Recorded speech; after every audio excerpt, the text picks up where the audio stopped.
They seated me in the back, far enough that I could barely see the altar through the forest of silk hats and diamond hairpins.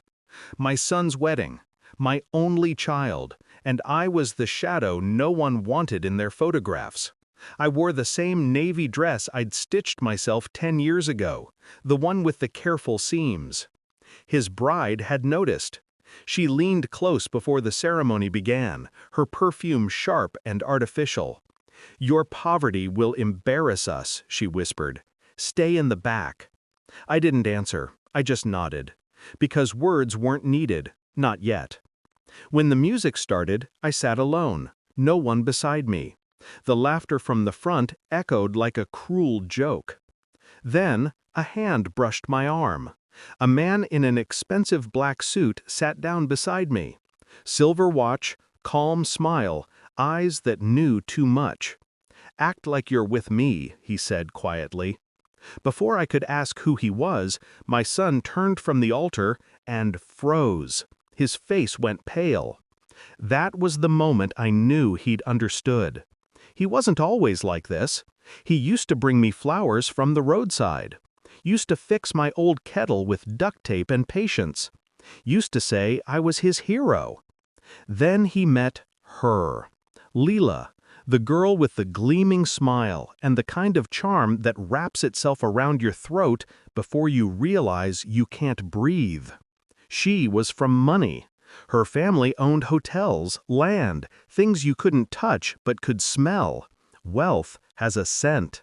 She taught him to despise simplicity, to call my house quaint, to call me old-fashioned. At first, I thought she was just young and arrogant. But arrogance doesn't erase a man. Manipulation does. He stopped calling. Then he stopped coming. And when he did, it was only to borrow money. Small amounts, but frequent. I asked once what he needed it for. He said, "To invest." You wouldn't understand.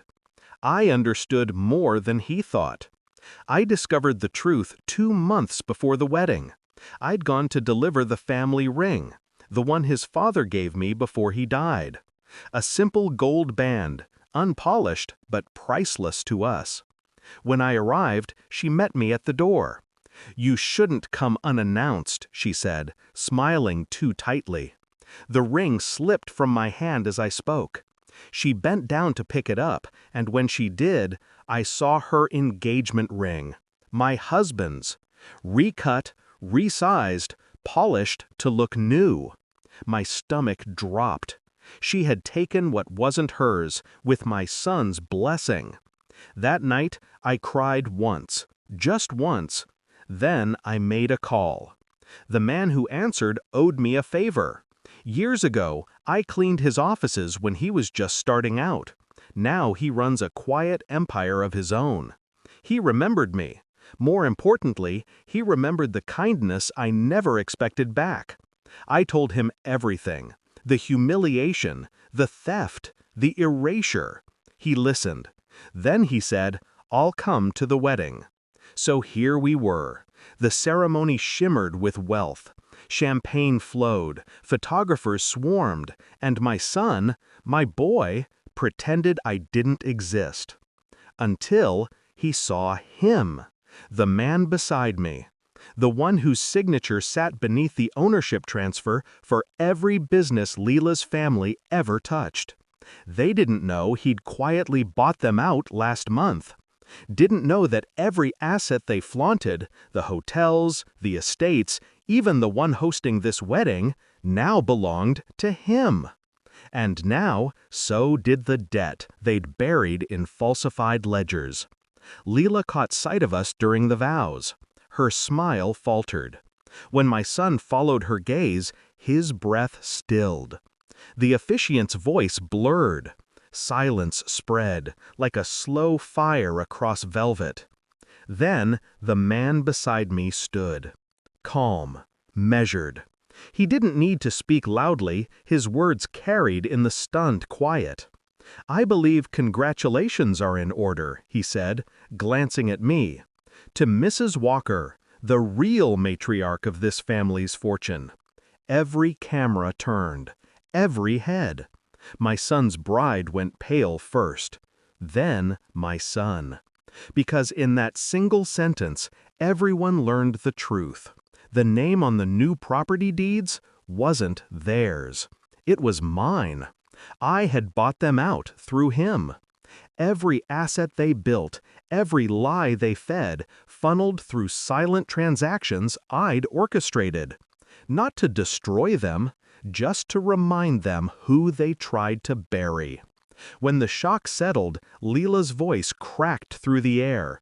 What did you do?" I looked at her. "Nothing," I said softly. "Just acted like I belonged here."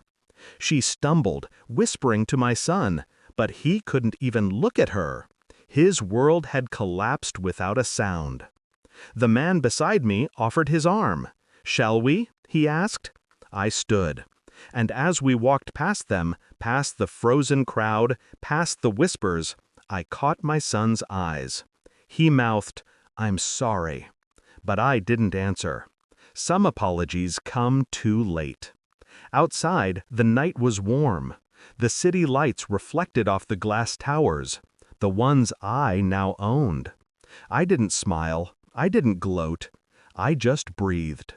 Because revenge, when done right, doesn't scream. It whispers. And mine said only this: "You tried to hide me in the back."